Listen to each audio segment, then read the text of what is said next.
Hello all. So இன்றைக்கி இந்த வீடியோவில் என்ன பார்க்க போகிறோம் அப்படின்னு பார்த்தீங்கன்னா, நம்ம வந்து இப்போது இருக்க சிச்சுவேஷன்ஸில் நிறையா பேர் காம்படிட்டிவ் எக்ஸாம்ஸ்க்காக இருக்கட்டும், இல்லை ஸ்கூல் எக்ஸாம்ஸ்க்காக இருக்கட்டும், இல்லை செமஸ்டர் எக்ஸாம்ஸ்க்காக இருக்கட்டும் ப்ரிப்பேர் பண்ணிகிட்ருப்போம். எப்போவுமே நமக்கு ஒரு ஹேபிட் இருக்கும். ஸ்கூல் பொறுத்த வரைக்கும், காலேஜ் பொறுத்த வரைக்கும், கடைசி அந்த எக்ஸாம் வர டைமில் இல்லை முன்னாடி நாளோ இல்லை 2 days பிஃபோரோ தான் நம்ம எக்ஸாமுக்கு ப்ரிப்பேர் பண்ணுவோம். ஸோ அந்த 2 days ப்ரிப்பரேஷன்லேயும் எப்படி வந்து நம்ம ரொம்ப பெட்டராக வந்து ப்ரிப்பேர் பண்ணலாம் அப்படிங்கிறத டிப்ஸ் தான் இந்த வீடியோவில் நம்ம பார்க்க போகிறோம். ஸோ இந்த சேனல் நீங்கள் ஃபர்ஸ்ட் டைம் பார்த்துட்ருக்கீங்க அப்படின்னா மறக்காமல் சப்ஸ்கிரைப் பண்ணிவிட்டு பெல் ஐக்கானையும் ப்ரெஸ் பண்ணிக்கோங்க. ஓகே, எப்படி வந்து நம்ம ஃபோக்கஸ்டாக படிக்கிறது, எதுலேயும் டிஸ்ட்ராக்ட் ஆகாமல் ஃபோக்கஸ்டாக படித்து எப்படி அந்த இன்ஃபர்மேஷன்ஸை எப்படி நம்ம வந்து எக்ஸாம் அப்போ எப்படி கரெக்டாக இம்ப்ளிமெண்ட் பண்ணுறது அப்படிங்கிறது தான் நம்ம இந்த வீடியோவில் பார்க்க போகிறோம்.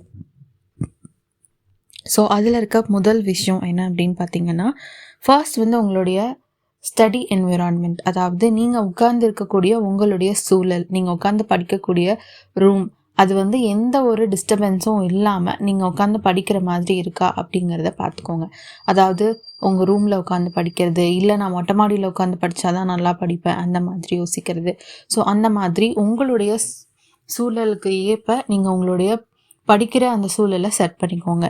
ரெண்டாவது விஷயம் என்ன அப்படின்னு பார்த்தீங்கன்னா, கோல் செட் பண்ணிக்கிறது. அதாவது ஒரு நாளைக்கு இப்போ வந்து இன்றைக்கி வந்து இந்த டாபிக் எடுத்துட்டேன் அப்படின்னா, இப்போது இந்த யூனிட்டில் இருக்க டாபிக்ஸ் எல்லாமே நம்ம கவர் பண்ணிடணும் அப்படிங்கிற ஒரு கோல் செட் பண்ணிக்கோங்க. அதை எழுதியும் வச்சுக்கோங்க, இன்னுமே பெட்டராக அது இம்ப்ளிமெண்ட் ஆகும். ஸோ அதை எழுதி வச்சுட்டு நீங்கள் பண்ணும்போது உங்களுக்கு இன்னுமே ஈஸியாக இருக்கும். அதாவது நான் இப்போ என்ன சொல்கிறேன் அப்படின்னா, உங்களுடைய சிலபஸ் எடுத்து கையில் வச்சுக்கோங்க. ஸோ அதிலேருந்து ஒவ்வொரு டாப்பிக்காக வந்து டிக் பண்ணிகிட்டே வாங்க. படித்து முடிக்க ஒவ்வொரு டாப்பிக்காக டிக் பண்ணிகிட்டே வரும்போது உங்களுக்கு கிளியராக இருக்கும், கிளியராக தெரியும் எது நீங்கள் படிக்கிறீங்க படிக்கலை அப்படிங்கிறது. ஸோ மூணாவது விஷயம் என்ன அப்படின்னு பார்த்தீங்கன்னா, ஸ்டடி ஷெட்யூல். ஸோ அதை கரெக்டாக ஷெட்யூல் பண்ணி வச்சுக்கோங்க நீங்கள் படிக்க போகிற விஷயத்தை.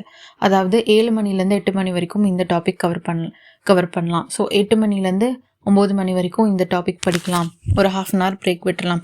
அந்த மாதிரி பிரேக் முதற்கொண்டு உங்களுடைய ஷெட்யூல் பண்ணி வச்சுக்கிட்டிங்க அப்படின்னா உங்களுக்கு இன்னுமே அது இம்ப்ளிமெண்ட் ஆகிறதுக்கு ரொம்பவே ஈஸியாக இருக்கும்.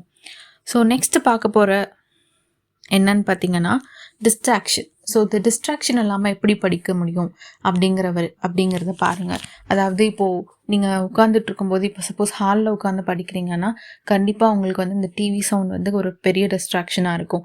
இல்லை வீட்டுக்கு யாராவது வராங்க அப்படின்னா பேசிகிட்டு இருப்பாங்க, அது உங்களுக்கு ஒரு டிஸ்ட்ராக்ஷனாக இருக்கும்.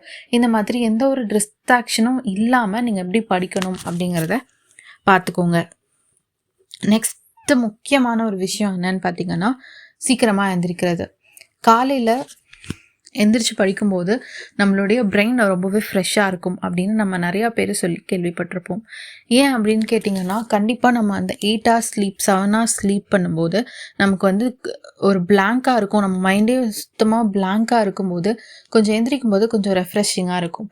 ஸோ எந்திரிக்கும் போதே உங்களுடைய ஃபோனோ இல்லை வந்து வேறு ஏதாவது எடுத்து யூஸ் பண்ணாமல் புக்கை எடுத்து நீட்டாக உட்காந்து படிச்சிங்க அப்படின்னா இன்னுமே உங்களுக்கு வந்து இன்ஃபர்மேஷன் உங்களுடைய பிரெயினில் ஈஸியாக போய் ஸ்டோர் ஆகிறதுக்கு நிறையா வாய்ப்புகள் இருக்குது.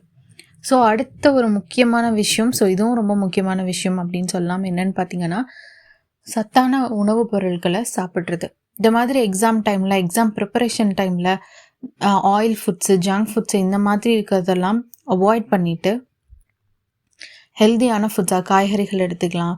இல்லை வந்து அம்மா வைக்கிற, அதாவது முக்கியமாக வீட்டில் செய்கிற உணவுகள் அதை மட்டுமே நீங்கள் எடுத்துக்கிட்டிங்கனாலே போதுமானது.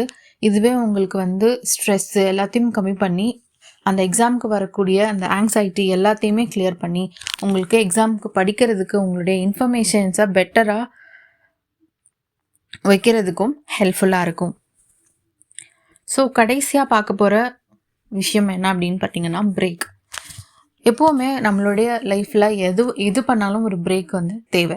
நீங்கள் வந்து இப்போ ஒரு 1/2 hour படிக்கிறீங்க அப்படின்னா கண்டிப்பாக ஒரு 10 minutes வந்து பிரேக் எடுத்துக்கோங்க. ஸோ இது ரொம்பவே முக்கியமான ஒரு விஷயம்.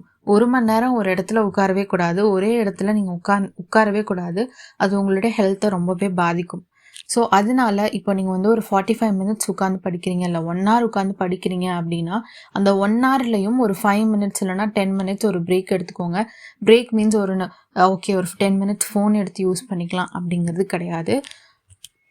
படிக்கிற புக்கு எல்லாத்தையும் வச்சுட்டு ஒரு 2 நிமிஷம் வெளியே எழுந்திரிச்சு போயிட்டு வாங்க, இல்லைனா ஜன்னல் ஓப்பன் பண்ணி அந்த காற்றை கொஞ்சம் நல்லா வாங்குங்க. ஸோ இந்த மாதிரி நீங்கள் பண்ணும்போது உங்களுக்கு நல்லாவே ஒரு பிரேக் கிடைச்ச ஒரு ஃபீல் கிடைக்கும்.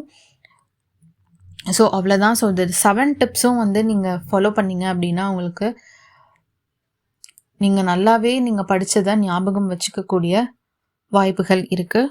அதுவும் நீங்கள் ரொம்ப ஃபோக்கஸ்டாக இருக்கலாம். ஸோ இதே மாதிரி உங்களுக்கு வீடியோ வேணும் அப்படின்னா மறக்காமல் சப்ஸ்கிரைப் பண்ணிவிட்டு வேறு என்ன டிப்ஸ் தெரியணும் அப்படிங்கிறத கீழே கமெண்ட் பண்ணுங்கள்.